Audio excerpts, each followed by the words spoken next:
Hello everyone, welcome to acumen GATE academy Vadodara. हमारे probability and statistics के इस videos के सीक्वेंस के अंदर एक नया वीडियो आज हम लोग ऐड करने जा रहे हैं जिसका नाम है जॉइंट प्रोबेबिलिटी डिस्ट्रीब्यूशन। है ना। देखिए, प्रोबेबिलिटी डिस्ट्रीब्यूशन के बारे में हम लोग लास्ट टाइम पे बात कर रहे थे। प्रोबेबिलिटी डिस्ट्रीब्यूशन क्या होता है जो हम लोगों ने लास्ट टाइम देखा। It is nothing but random variables के अलग अलग वैल्यूज के लिए उनके प्रोबेबिलिटीज क्या क्या हो रही है उनका एक डिस्ट्रीब्यूशन टेबल तैयार करना। ठीक है, so that is nothing but probability distribution. अब जॉइंट प्रोबेबिलिटी डिस्ट्रीब्यूशन क्या है? देखिए, जॉइंट प्रोबेबिलिटी, जॉइंट का मतलब क्या होता है कि एक से ज्यादा एंटिटीज इसमें जुड़ी हुई है ना। उसके लिए हमें समझना पड़ेगा कि टू डायमेंशनल रैंडम वेरिएबल्स क्या होता है। देखिए, जैसे कल हम लोगों ने बात की हुई थी, लास्ट एपिसोड में इनफैक्ट हम लोगों ने बात की हुई थी कि रैंडम वेरिएबल्स क्या होते हैं। कई बार बहुत सारी प्रोसेसेस ऐसी होती है जिसके अंदर एक जो यू कैन से एंटिटी है वो रैंडमली वेरी हो रही है। जैसे कि हम लोगों ने बात की हुई थी टेम्परेचर की, या बहुत जगह पे लेट्स से फॉर एग्जांपल अगर मैं कॉइन टॉस कर रहा हूँ तो उसका जो आउटकम आएगा वो, या फिर जो उसके जो फ्लिप्स होंगे उसकी बात की हुई थी। लास्ट एपिसोड में रैंडम वेरिएबल्स में हमने बहुत सारे रैंडम वेरिएबल्स की बात की हुई थी। नाउ कई बार क्या होता है, टू डायमेंशनल रैंडम वेरिएबल मतलब कि एक साथ दो रैंडम वेरिएबल्स, या इनफैक्ट तीन रैंडम वेरिएबल्स भी हो सकते हैं, चार रैंडम वेरिएबल्स भी हो सकते हैं। तो जैसे कि फॉर एग्जांपल अगर हम लोग बात करें as far as the weather is concern, तो उसके अंदर हम लोग टेम्परेचर और ह्यूमिडिटी दोनों की बात कर सकते हैं कि जो कि दोनों ही वेरी करेंगे through the course of the day और may be through the course of night, और वो जो है वो रैंडमली वेरी करेंगे। ठीक है, so you can take that example temperature and the humidity. So that is again a two random variable, the joint probability distribution of bivariate random variable इसको बोल सकते हैं हम लोग। या तो फिर आप किसी सर्क्यूट में जो है वो let's say for example current end voltage की बात कर सकते हैं कि अगर हमारे पास एक ब्लैक बॉक्स है, हमें नहीं पता कि उसका फंक्शनिंग कैसा है, तो उसमें अगर हम लोग कोई पैरामीटर को हम लोग एडजस्ट करते हैं तो उससे जो है वो करंट एंड वोल्टेज दोनों ही चेंजेस होंगे, दोनों ही के अंदर चेंजेस होंगे। तो वो कैसे अगर हम लोगों को मेजर करना है, तो that is again random variable, right. तो वो आपस में कैसे एक दूसरे के साथ डिपेंडेंस रखते हैं या इंडिपेंडेंट है या क्या है, या वो कैसे चेंज हो रहे हैं, right. So that is again a bivariate random variable हम लोग बोल सकते हैं, टू डायमेंशनल रैंडम वेरिएबल बोल सकते हैं। जैसे कि अगर हम लोग प्रोबेबिलिटी के कन्वेंशनल लैंग्वेज में बात करें, तो लेट अस सपोज कि मैं एक डाई को रोल कर रहा हूं, तो एक रैंडम वेरिएबल हो सकता है the outcome of the die, और दूसरा रैंडम वेरिएबल हो सकता है कि लेट्स से फॉर एग्जांपल मैं दो बार उसको डाई को रोल कर रहा हूं। तो एक तो हो सकता है एक random variable is the outcome of the first die, और सेकंड रैंडम वेरिएबल हो सकता है कि the sum of the outcomes of the two dies. So such kind of random variables जहाँ पे हम लोग को एक दूसरे पे डिपेंडेंस होके काम करना पड़ेगा उन रैंडम वेरिएबल्स में, तो वहां पे हम लोग को जॉइंट प्रोबेबिलिटी डिस्ट्रीब्यूशन देखना पड़ेगा कि एक एक्सिस पे हमारे पास एक रैंडम वेरिएबल का प्रोबेबिलिटी डिस्ट्रीब्यूशन है, दूसरी एक्सिस पे हमारे पास दूसरे रैंडम वेरिएबल का प्रोबेबिलिटी डिस्ट्रीब्यूशन है। So this is kind of we can call it as a bivariate data, दोनों ही तरह से वेरी हो रहा है यहाँ पे। सो that is basically two dimensional random variable. अब अगर हम लोग बात करते हैं, देखिए कल हम लोगों ने बात की हुई थी, जो लास्ट वीडियो हमारा हुआ था उसमें हम लोगों ने बात की हुई थी कि प्रोबेबिलिटी मास फंक्शन होता है ना। जब आप रैंडम वेरिएबल्स की प्रोबेबिलिटी देख रहे होते तो you are coming with the probability of you are coming with the probability mass function, and specifically probability mass function किसमें होता है, जहां पे हम लोग बात करते हैं डिस्क्रीट डेटा की। अगर तो वो कंटिन्यूस डेटा होता तो मैं यहाँ पे क्या लिखता, पीडीएफ लिखता, है ना, डेंसिटी फंक्शन लिखता। But because this is a discrete data and we are talking about solely we are talking about the discrete data as of now in this video, so I'm talking about PMF, that is this probability mass function. So probability mass function का definition क्या होता है वो समझ लेते हैं। This is the definition of probability mass function. लिखते कैसे है, लिखते इस तरह से है, ये सबस्क्रिप्ट है which is capital X capital Y which denote the random variables, और यहाँ पे उनकी वैल्यूज है। जैसे कि मैं यहाँ पे ले सकता हूँ probability xy 1, 2, right? So this is probability mass function where x is taking the value 1 whereas y is taking the value 2, right? अगर मान लीजिए कि अगर मैं टेम्परेचर ह्यूमिडिटी की बात करता हूं तो x जो है वो मेरा let's say for example temperature है और y मेरा ह्यूमिडिटी है. So it's like temperature humidity let's say अगर मैं डिग्री में लिख रहा हूँ 30 and humidity is something something may be 100 और something whatever it is. So this is how we denote, right? This is यहाँ पे सबस्क्रिप्ट में क्या आता है हमारे पास, जो भी आपके रैंडम वेरिएबल है वो आते हैं और यहाँ पे अंदर क्या आएगा, आपके जो वैल्यूज है वो आते हैं. So that is probability mass function का डिनोशन कि आप उसको कैसे डिनोट कर सकते हैं. नाउ ये उनके प्रोबेबिलिटी मास फंक्शन के कैरेक्टरिस्टिक है कि प्रोबेबिलिटी है तो ऑफ कोर्स हमेशा मोर देन 0 रहेगा, इक्वल टू 0 भी हो सकता है बट नॉन नेगेटिव होगा. और उनका अगर हम लोग सम करते हैं, ठीक है, सारे अगर प्रोबेबिलिटीज का सम करते हैं, जितने भी वैल्यूज है रैंडम वेरिएबल्स की उन सब का सम करेंगे तो हमें क्या मिलेगा, तो हमें मिलेगा lastly 1. So these are the two characteristic which is actually the basic characteristic of probability as well. So PMF is nothing but it is a probability only, right? जैसे हम लोगों ने लास्ट टाइम भी बात की थी कि probability actually क्या होता है, it's a function which caters these characteristic. So probability mass function ऐसे डिनोट करते हैं और ये इसकी कैरेक्टरिस्टिक है. आगे बढ़ते हैं.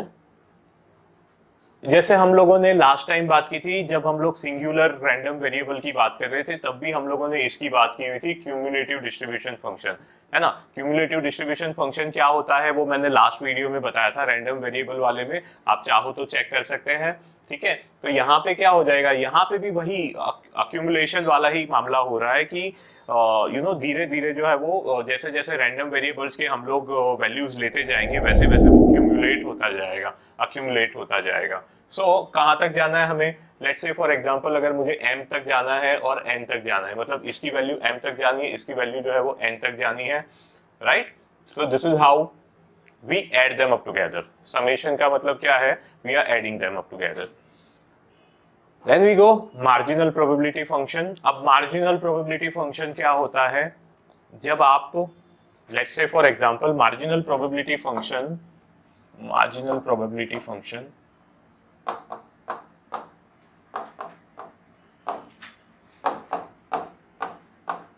को हम लोग कैसे डिनोट करते हैं, उसको हम लोग इस तरह से डिनोट करते हैं, px of xi, राइट. अब इसका मतलब क्या है, इसका मतलब ये है कि y की बाकी की सारी वैल्यूज के लिए, जैसे कि यहाँ पे मेरे पास लेट अस सपोज के this is equals to p of x, I mean p of xy xi comma let's say y1 plus p of xy xi comma y2 plus p of xy xi comma y3 and so on till p of xy xi comma yj, अगर तो हमारे पास jth data तक अगर है तो, ठीक है, y के रैंडम वेरिएबल में. सो मतलब हम लोग क्या कर रहे हैं, दिस मीन स्वीप. हम लोग क्या कर रहे हैं, यहाँ पे स्वीप कर रहे हैं y की अलग अलग वैल्यूज के लिए. y वाला जो रैंडम वेरिएबल है उसकी अलग अलग वैल्यूज के लिए xi को फिक्स रखना है, ठीक है. मान लीजिए कि xi की वैल्यू 1 है या 2 है या 3 है, तो उसे फिक्स रखते हुए y की अलग अलग वैल्यूज के लिए जॉइंट प्रोबेबिलिटी डिस्ट्रीब्यूशन जो है हमारे पास, वो सारी की सारी प्रोबेबिलिटीज को हम लोग एड अप करेंगे तो हमें यहाँ पे मार्जिनल डिस्ट्रीब्यूशन मिलेगा, ठीक है. तो हम लोग यहाँ पे क्या बोल सकते हैं, हम लोग यहाँ पे बोल सकते हैं कि p of xi is nothing but, अगर मुझे इसको समेशन में लिखना है तो मैं यहाँ पे क्या लिख सकता हूँ, summation of p of xy xi y n, where my n is from 1 till जे। ठीक है, तो क्या वेरी हो रहा है, हमेशा एक ही चीज वेरी हो रही है, वाई एन के अंदर 1 2 3 4 5 रखते जाएंगे, तो अगर jth डेटा तक हमारे पास है, so this is how it works. आप जब क्वेश्चन में इसको देखोगे आपको और ज्यादा आइडिया आएगा कि एक्चुअली ये चीज क्या है, but theoretically speaking this is marginal probability function. जैसे ये x में होता है वैसे ही y में भी होता है। p of y, yj is nothing but we can call it as n is equal to 1 till you can say I, p of xy, xi, yj। तो अब क्या वेरी होगा, अब वेरी होगा हमारा x। ठीक है, हम किसको वेरी कर रहे हैं, हम x को वेरी कर रहे हैं इस बार। ठीक है, आप जब इसको क्वेश्चन में देखेंगे आपको थोड़ा और समझ में आएगा कि इसमें क्या करना रहता है। ठीक है, this is more of a theoretical thing. So this is how we can define marginal probability function. y की अलग अलग वैल्यूज के लिए हम लोग xi का जो xi को फिक्स रखते हुए हम लोग जो प्रोबेबिलिटीज को ऐड करते हैं, that is the marginal probability function. और दूसरा हमारे पास यहाँ पे है कंडीशनल प्रोबेबिलिटी फंक्शन, राइट। कई बार आपको कंडीशन दी जाती है कि प्रोबेबिलिटी ऑफ, निकालिए आप x is equals to you know xi given that y is equal to some yj। So this is a conditional probability. यहाँ पे कंडीशनल प्रोबेबिलिटी का यूज करना पड़ेगा। तो यहाँ पे हम लोग क्या करेंगे, जैसे अगर आपको याद है हम लोग क्या करते थे, कंडीशनल प्रोबेबिलिटी में a intersection b is probability of a intersection b is probability of a into probability of b given है, राइट। ये हम लोगों ने लास्ट टाइम जब कंडीशनल प्रोबेबिलिटी की बात की हुई थी तो हम लोगों ने we have seen this that as to how we have got this. Now यहाँ पे हम लोग बोल सकते हैं कि probability of xy xi comma yj। देखिए इसका मतलब क्या होता है कि x की वैल्यू जो है, कैपिटल X की वैल्यू जो है वो xi है, और स्मॉल कैपिटल Y की वैल्यू क्या है, yj है। That is equals to, you can call here that, अगर मुझे मान लीजिए ये चाहिए तो मैं क्या करूंगा यहाँ पे, that is probability of a which is going to be probability of y is equal to yi or yj rather, yeah yj into probability of this thing, right। अब यहाँ पे b क्या है, b is nothing but this, so that is x is equal to xi given y is equal to yj। so this is conditional probability. तो हमेशा अगर आपको ये फाइंड करना है तो आपको क्या करना है, if you were to find this you must divide this by this। in the same manner if you are to find this you must divide this upon this।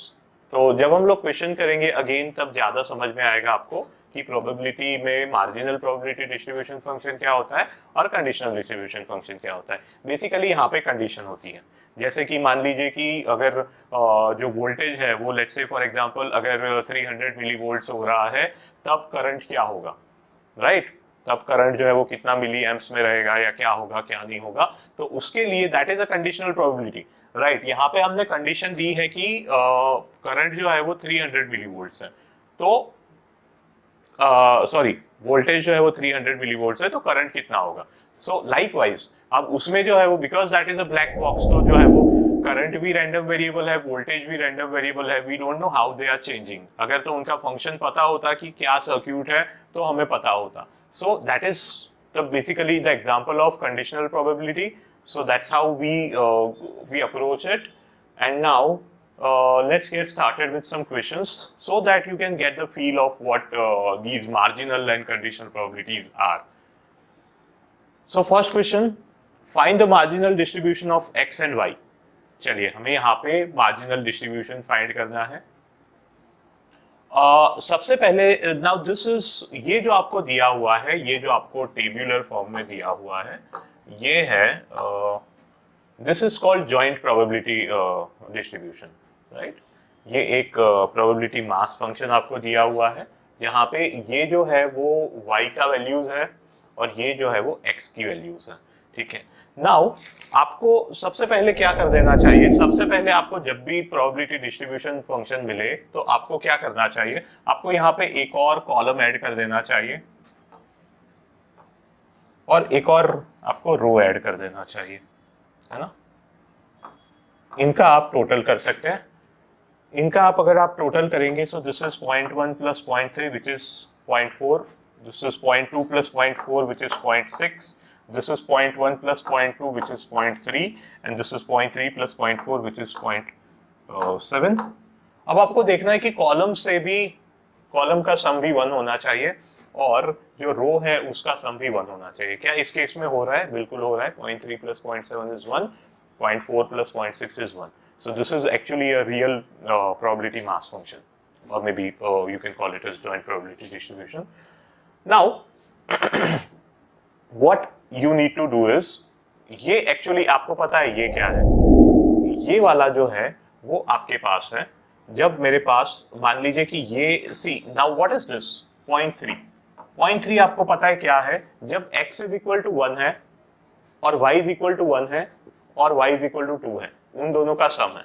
सो यहाँ पे मैं बोल सकता हूं कि ये जो है दिस इज प्रोबेबिलिटी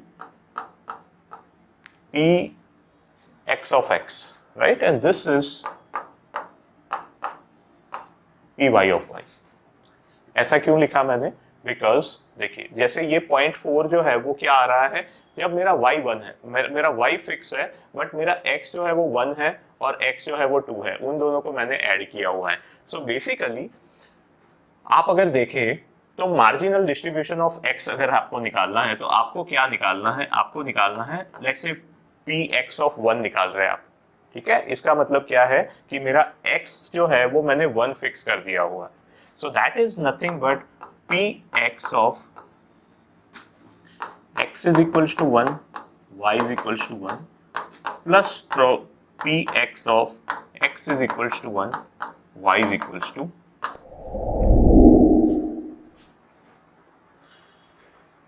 ठीक है। y इज इक्वल टू 2 तक ही क्यों गया मैं, क्योंकि उसके बाद तो है ही नहीं डेटा में, है ना। तो x इज इक्वल टू 1 को आपको फिक्स रखना है और y की जितनी भी वैल्यूज हैं उनके लिए आपको स्वीप करना है उसको। सो अगर मान लीजिए y इज इक्वल टू 3 भी होता है यहाँ पे एक और कॉलम, तो we would have gone with the p of x, x is equal to 1, y is equal to 3, ठीक है। तो देखिए ये वैल्यू क्या दी है, x जब 1 है, y जब 1 है, तो हमारे पास है 0.1, ठीक है।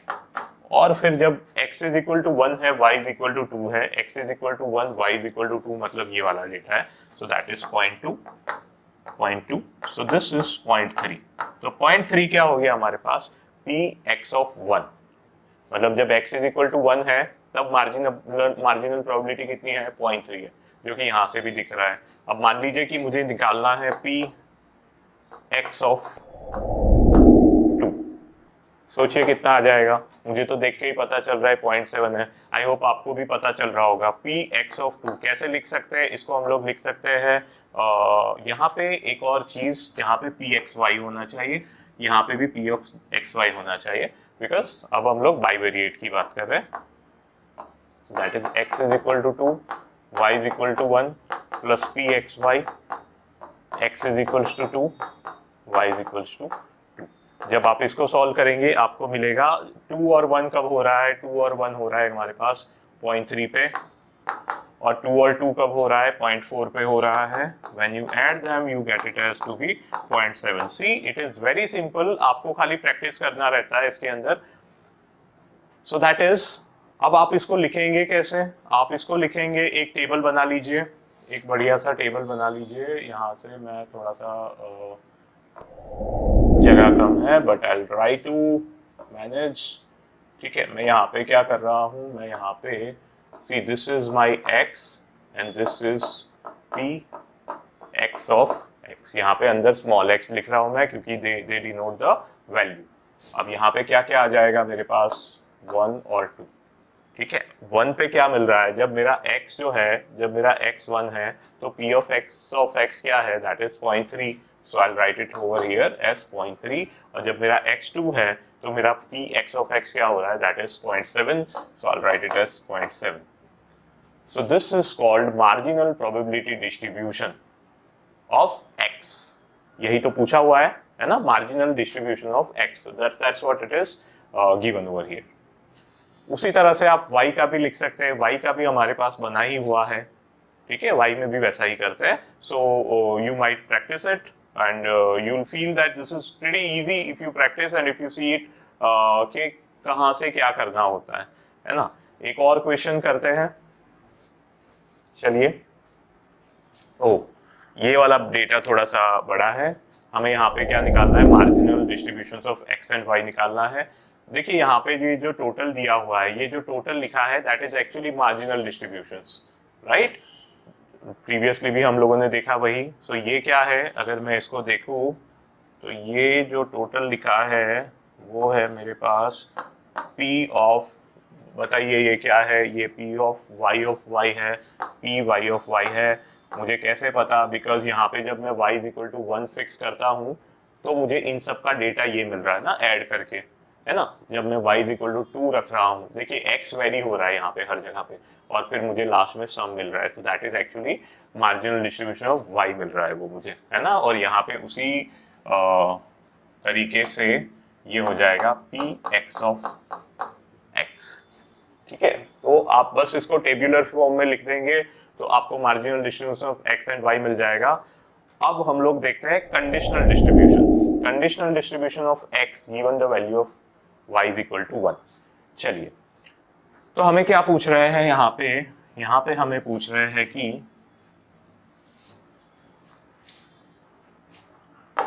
P of x y, rather I should write it as P of okay, what are they asking is conditional distribution of x, distribution पूछ रहे हैं, लेकिन आपको जो है वो एक एक करके डेटा लेना पड़ेगा। तो what they are asking is x is equal to 1 given that y is equal to 1, ठीक है। पहली तो ये बात है, probability of x is equal to 1 given that y is equal to 1। उसके बाद x is equal to 2 given that y is equal to 1, because y is equal to 1 is the condition, so उसे हमें fix रखना पड़ेगा। Distribution बनाना है, मतलब यहाँ पे हमें जो है वो चेंजेस करने पड़ेंगे x is equal to 1 से लेके 4 तक। तो पहले तो ये देख लेते हैं x is equal to 1 y is given that y is equal to 1 कब हो रहा है। सो दैट इज, हम लोग यहाँ पे जैसे मैंने बताया था, हम लोग यहाँ पे लिखेंगे probability of x y 1,1 upon probability y 1, ठीक है। देखिए ये मैंने क्या किया, जो हम लोगों ने लास्ट टाइम देखा था, probability of a given b is equal to probability of a intersection b upon probability of b। So यही वाला जो फंडा है वो मैंने यहाँ पे लगाया हुआ है। तो आप जब इसको सॉल्व करेंगे, सबसे पहले तो देख लेते प्रोबेबिलिटी ऑफ एक्स वाई 1,1, जब x भी 1 है एंड y भी 1 है। देखिए ये a इंटरसेक्शन b है, जब x भी 1 है और y भी 1 है, जब x भी 1 है y भी 1 है, तो अपना जो प्रोबेबिलिटी है वो क्या हो रहा है, 4/36 हो रहा है। So this is 4 upon 36 upon p y of 1। P y of 1 क्या है, पी वाई ऑफ 1 मेरा है 11/36, ठीक है। पी वाई ऑफ 1 क्या है, मार्जिनल प्रोबेबिलिटी है। मार्जिनल प्रोबेबिलिटी क्या हो रही है, सबका सम, सबका सम क्या हो रहा है 11/36, सो दैट इज 11/36। आप इसको स्ट्राइक आउट कर देंगे तो आपको फाइनली मिल जाएगा 4/11, ठीक है। चलिए एक और देखते हैं इसी के अंदर, probability of x is equals to 2 given that y is equals to 1, ठीक है। तो ये क्या हो जाएगा, चलिए आप मेरे साथ अगर लिख सके या आप सोच सके तो सोचिए कि यहाँ पे क्या लिखेंगे आगे, probability of a given b is equal to probability of a intersection b upon probability of b। तो a इंटरसेक्शन b का मतलब क्या है, ये 2 होना चाहिए, ये 1 होना चाहिए, सो दैट इज 2,1। और यहाँ पे क्या हो जाएगा, यहाँ पे हमारे पास हो जाएगा समथिंग लाइक दिस, ठीक है। तो ये क्या हो रहा है, पी एक्स वाई 2,1। चलिए डेटा में जाके फिर से देखते हैं, 2,1 कब हो रहा है, x2 है, ये 1 है, सो दैट्स 1/36। और यहाँ पे मेरे पास अगेन 11/36 है, तो 1/36 अपॉन 11/36, सो दैट गोज 1/11, ठीक है, आगे बढ़ते हैं, नेक्स्ट पे आते हैं। Probability of x is equals to 3 given by given y is equals to 1। तो ये इसमें क्या करेंगे, इसमें again the same thing, probability of x y 3,1 given that p y 1, so that is, चलिए डेटा में जाते हैं वापस। 3,1 क्या हो रहा है, 3,1 की प्रोबेबिलिटी है 5/36, ये है 11/36, so that is 5/36, 11/36, so that's 5/11, and lastly you get it as probability of x is equal to 4 given that y is equals to 1, that is pxy 41 upon py 1, so that is 4,1 की probability क्या है, that is 1/36 upon 11/36, so finally we get it as 1/11, 1/11। ठीक है, तो lastly आपके पास जो distribution आ रहा है, दिस वाज 4/11, दिस वाज 4/11। सो आप डिस्ट्रीब्यूशन, आपको लास्ट में क्या पूछा है, conditional distribution of x given that y value, the value of y is 1। तो आपको पूरा का पूरा डिस्ट्रीब्यूशन लिखना है, तो आपको टेबल बनाना पड़ेगा। यहाँ पे एक बढ़िया सा टेबल बना देते हैं, ठीक है। चलिए एक टेबल बना देते हैं यहाँ पे हम लोग, और यहाँ पे एक लाइन खींच लेते हैं। दिस इज, यहाँ पे क्या लिखेंगे हम लोग, यहाँ पे हम लोग लिखेंगे what do we write, we write it as this is, चलिए क्या क्या चेंजेस हो रहे हैं, ये चेंज हो रहा है, यहाँ पे x चेंज हो रहा है। देखिए आपको देखना होता है कि क्या क्या चेंजेस हो रहा है, जैसे x चेंज हो रहा है, 1 हो रहा है, x2 हो रहा है, x3 हो रहा है, x4 हो रहा है ना। और यहाँ पे क्या लिखेंगे, यहाँ पे ये कंडीशनल प्रोबेबिलिटी लिखेंगे, प्रोबेबिलिटी ऑफ, यहाँ पे लिखेंगे xi लिख देते हैं, स्मॉल xi, और यहाँ पे हो जाएगा px xi given y is equals to 1। ये तो हमें दिया हुआ है ना।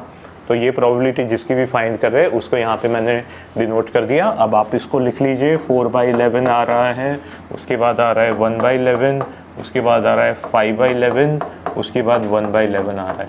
क्या इसका सम 1 हो रहा है, 4 और 1 5 और 5 10 और 1 11, 11/11। ऑफ कोर्स ये इसका समेशन 1 हो रहा है, that means our answer is correct only. आपको लास्ट में वेरीफाई भी करना होता है, बिकॉज इवेंचुअली ये प्रोबेबिलिटी डिस्ट्रीब्यूशन है ना। और प्रोबेबिलिटी डिस्ट्रीब्यूशन में जितने भी स्टेक होल्डर्स होते हैं, जैसे x में यहाँ पे कितने स्टेक होल्डर्स है, x की वैल्यू क्या क्या हो सकती है, 1 2 3 4 ही हो सकती है। तो जब उतना ही है तो उसका समेशन क्या होना चाहिए, उसका समेशन हमेशा 1 होना चाहिए, है ना। लास्ट टाइम हम लोग जब देख रहे थे प्रोबेबिलिटी डिस्ट्रीब्यूशन फंक्शन, तब हम लोगों ने बात की थी प्रोबेबिलिटी डिस्ट्रीब्यूशन फंक्शन में ये जो हमारा p ऑफ x xi जो होता है, i is equal to 1 to n, अगर x जो है वो 1 to n डेटा अगर ले सकता है तो that is always equals to 1। ठीक है, सैम्पल स्पेस में जितने भी इवेंट्स होते हैं उन सब का अगर हम लोग, जितने भी आउटकम्स होते हैं रादर, उन सब का अगर हम लोग प्रोबेबिलिटी का सम करेंगे तो that has to be always equals to 1। So यहाँ पे रिफ्लेक्ट हो रहा है, that means our answer is correct. आप उसी तरह से y का भी निकाल सकते हैं। अगर यहाँ पे y का पूछा होता, given that x is equal to something, so you would have got that using this same method. So I hope आपको ये समझ में आया होगा कि probability of this is nothing but conditional probability. Probability of a given b is equal to probability of a intersection b upon probability of b। अगर आप इतना याद रखेंगे, एक्चुअली ये डेटा बड़े जो है वो कंफ्यूजिंग लगते हैं, but this is very easy अगर आप कंसेप्ट को समझ के करेंगे तो। ठीक है, आगे बढ़ते हैं, नेक्स्ट क्वेश्चन पे आते हैं। चलिए नेक्स्ट क्वेश्चन थोड़ा सा कम डेटा वाला है। क्या बोल रहे हैं, show that x and y are independent.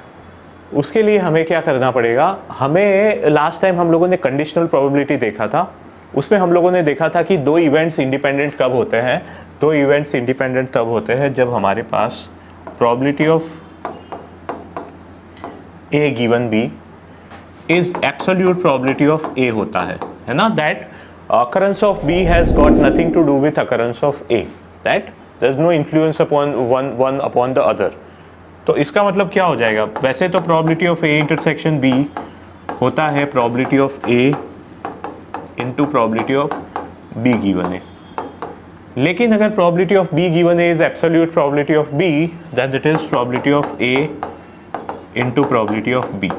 ठीक है, तो ये हम लोगों ने लास्ट टाइम भी देखा था कि अगर दोनों का जो दिस एंड दैट दोनों का अकरेंस साइमल्टेनियसली या वन आफ्टर द अदर, या मतलब दोनों अगर अकर हो रहे ए और बी दोनों ही, तो उनका probability should be equal to product of a and b. अगर ये होता है दैट मीन्स के जो प्रोबेबिलिटी है वो क्या है, जो हमारे इवेंट्स है वो इंडिपेंडेंट इवेंट्स है. सो इस केस में हम लोग कोई भी दो यहाँ से डेटा ले लेते हैं. लेट्स से फॉर एग्जांपल मैं यहाँ पे ले लेता हूँ प्रोबेबिलिटी ऑफ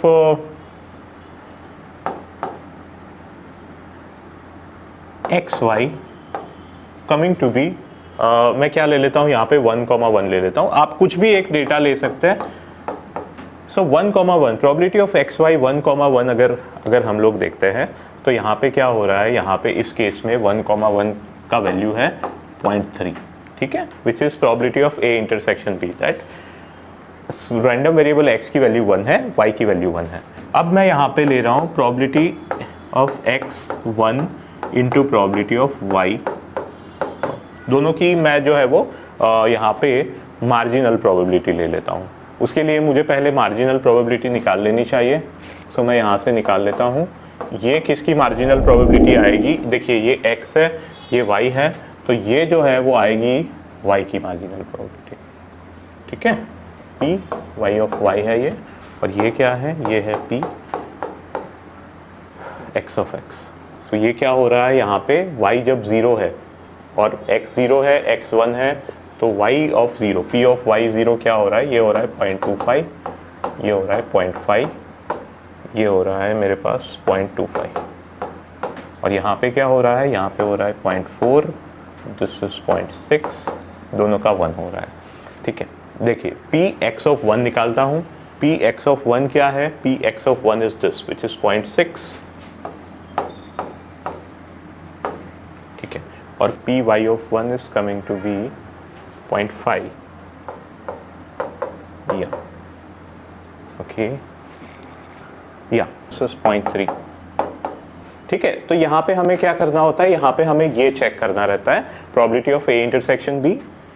ओके, सो आप क्या कर सकते हो यहाँ पे, वैसे तो ये क्वेश्चन जो है वो थोड़ा और ज़्यादा लेजिट होना चाहिए था कि check whether x and y are independent और नॉट, जिसमें हम लोग देखिए यहाँ पे क्या है कि सारे के सारे के लिए आपको करना पड़ेगा. तो क्योंकि एक के लिए भी अगर नहीं हो रहा है, सो आइडियली ऐसे क्वेश्चन के अंदर आपको जितने भी डेटा यहाँ पे 6 डेटा हो रहे हैं तो 6 के 6 के लिए आपको करना पड़ेगा. जैसे अगर आप मान लीजिए कि 0,0 कर रहे हैं, ठीक है, बाइवेरिएट डेटा में आप 0,0 के लिए कर रहे हैं, तो दैट इज़ उसका आंसर है प्रोबेबिलिटी कितनी आ रही है, 0.1 आ रही है. और अगर आप p x of 0 into p y of 0 देख रहे हैं तो वो कितनी आ रही है, वो आपकी आ रही है p x ऑफ 0 कितना हो रहा है, p x ऑफ 0 मेरे पास हो रहा है 0.4 और p y of 0 is 0.25. So 0.4 into 0.25, again you get it as 0.1. Now आप देख लीजिए p x y 0,1 which is 0,1 पे कितना आ रहा है, जब x 0 है y 1 है, जब x 0 है y 1 है, तो that is 0.2. That is probability of A intersection b. Probability x 0 into probability y 1 निकालिए. प्रोबेबिलिटी x 0 कितना है, प्रोबेबिलिटी x 0 मेरे पास यहाँ पे हो रहा है 0.4 और प्रोबेबिलिटी ऑफ y 1 कितना हो रहा है, 0.5 हो रहा है. That's 0.4 into 0.5, that's again 0.2. So likewise आपको 6 के 6 डेटा जो है वो आपको निकालने पड़ेंगे और उनको दिखाना पड़ेगा. अगर तो ये ज़्यादा मार्क्स में पूछा हुआ है, तो ज़्यादा नंबर्स में अगर ये आपको पूछा हुआ है, अगर मान लीजिए 1 मार्क में पूछा हुआ है, तो आप जस्ट एक आध चेक करके आप बता सकते हो वेदर दिस इज डिपेंडेंट और नॉट. अगर आपको इंडिपेंडेंट शो करना है उसको, तो आपको 6 के 6 डेटा में ये वेरीफाई करना पड़ेगा। एज इन 6 के 6 डेटा जब मैं बोलता हूँ तब वो है 0 0 0 1, then I have 0 0, then I have 0 1, right? This is 0 0 0 1 0 2, then 1 0 1 1 1 2। आपको 6 के 6 जो है वो दिखाने पड़ेंगे, बिकॉज अगर एक में भी अगर वो वायोलेट होता है तो दैट मीन्स कि वो इंडिपेंडेंट जो वेरिएबल्स है वो नहीं रहेंगे।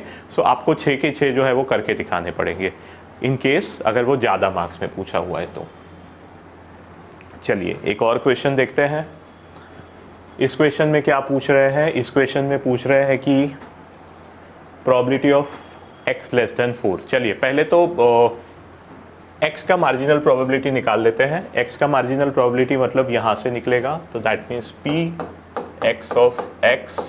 तो जब x इज इक्वल टू 2 है तो मेरे पास कितना बन रहा है? 1/8 plus 1/24 plus 1/12। So that is, इसको मैं लिख सकता हूँ 3/24, इसको मैं लिख सकता हूँ 2/24, this is 1/24, so that is 6/24, so this is 1/4। ठीक है, आगे बढ़ते हैं। This is 1/4 plus 1/4, that's 1/2।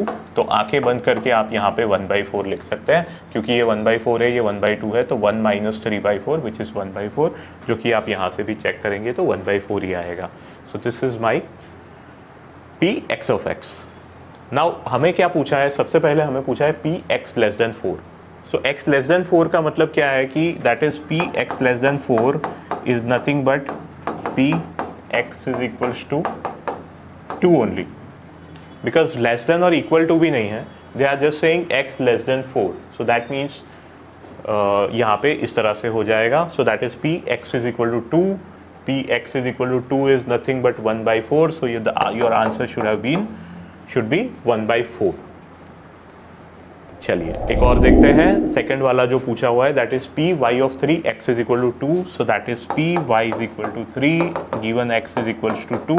अब तक आपको आई होप के फील आ गया होगा कि इसमें आपको क्या करना है, 2,3 निकालना है, गिवन दैट अपॉन गिवन क्या है p x ऑफ 2। चलिए ये देखते हैं डेटा में x is equal to 2 y is equal to 3 कब हो रहा है। x is equal to 2 y is equal to 3 पे प्रोबेबिलिटी है 1/12, और p x ऑफ 2 की प्रोबेबिलिटी हमें ऑलरेडी पता है which is 1/4। So this gets cancelled out, so the final answer is 1/3। चलिए और एक लास्ट में क्या पूछा हुआ है? लास्ट में आपको पूछा हुआ है कि प्रोबेबिलिटी क्या होगी कि x plus y less than और इक्वल टू 7 हो। ठीक है, बाय द वे आपके GTU के बुक के अंदर यहाँ पे थोड़ा करेक्शन कर लीजिएगा। ये x और y इस तरह से होना चाहिए, ना कि उल्टा जो कि उसके अंदर दिया हुआ है। ठीक है, it is making bit of incorrect data. चलिए एक लास्ट वाला देखते हैं, इसको मैं थोड़ा रब कर देता हूँ। Probability x plus y less than और इक्वल टू 7 का मतलब क्या होता है? ये कब कब होगा? देखिए ये कब कब होगा जब मेरा p x y let's say 1,2 है, let's say 2,1 plus probability x y 2,2 probability plus probability 2,3 plus probability 4,1 plus probability 4,2 plus probability 4,3 plus probability 6,1। इसमें खाली 6,2 और 6,3 नहीं आएंगे, बिकॉज 6,2 अगर करेंगे तो 6 + 2 8 हो जाएगा, जो कि हमें नहीं चाहिए। 6 + 3 9 हो जाएगा, जो कि हमें नहीं चाहिए। सो इस केस में आप क्या कर सकते हैं, इन सबको ऐड कर सकते हैं। So that would give you the result. या तो फिर आप कन्वर्ट्स कर सकते हैं। देखिए जब भी हमारे पास जो पूछे हुए आउटकम्स अगर ज़्यादा होते हैं तो हम लोग कन्वर्ट्स भी ले सकते हैं। जैसे कि एक हाइंड साइड में मुझे थॉट आ रहा है कि इसको हम लोग कन्वर्ट्स लिख सकते हैं 1 माइनस प्रोबेबिलिटी 6,2 प्लस प्रोबेबिलिटी 6,3। तो ये आपको ज़्यादा कैलकुलेट नहीं करना पड़ेगा, सीधा आपका आंसर आ जाएगा। दैट इज़ 1 माइनस 6,2 की प्रोबेबिलिटी है 1/24, इसकी प्रोबेबिलिटी है 1/12 which is actually 2/24, 3/24, that is 1/8। So that's 1/8, 1 minus 1/8, that's 7/8। The final answer is 7/8। या तो आप इन सबको ऐड करके कर सकते हैं, या तो फिर आप कन्वर्स करके कर सकते हैं, है ना। जैसे होता है ना, probability of a plus probability of a bar is actually equal to 1। So वो वाले कंसेप्ट का आप यूज़ कर सकते हैं। So that is the joint probability distribution. जब हमारे पास मल्टीपल रैंडम वेरिएबल्स होते हैं तो इस तरह से हम लोग उसको करते हैं। सो इसी नोट के साथ ये वाला वीडियो यहीं पे ख़त्म करते हैं। आई होप कि आपको समझ में आया होगा। तो इतना डेटा देख के कंफ्यूजिंग लग रहा है और फॉर्मूला देख के ज़्यादा लग रहा है कि पता नहीं क्या पूछा हुआ है, बट जब आप उसको सॉल्व करेंगे, क्वेश्चंस को सॉल्व करेंगे, तो यू विल फाइंड के दैट्स प्रीटी इजी। ठीक है, तो इसी नोट के साथ इस एपिसोड को, इस वीडियो को यहीं पे ख़त्म करते हैं और मिलते हैं हम लोग नेक्स्ट वीडियो में। और नेक्स्ट वीडियो में हम लोग बात करते हैं जॉइंट प्रोबेबिलिटी डिस्ट्रीब्यूशन में जब कंटिन्यूस रैंडम वेरिएबल होते हैं तो हम लोग क्या करते हैं। चलिए, तो इसी नोट के साथ we end this video. Bye bye.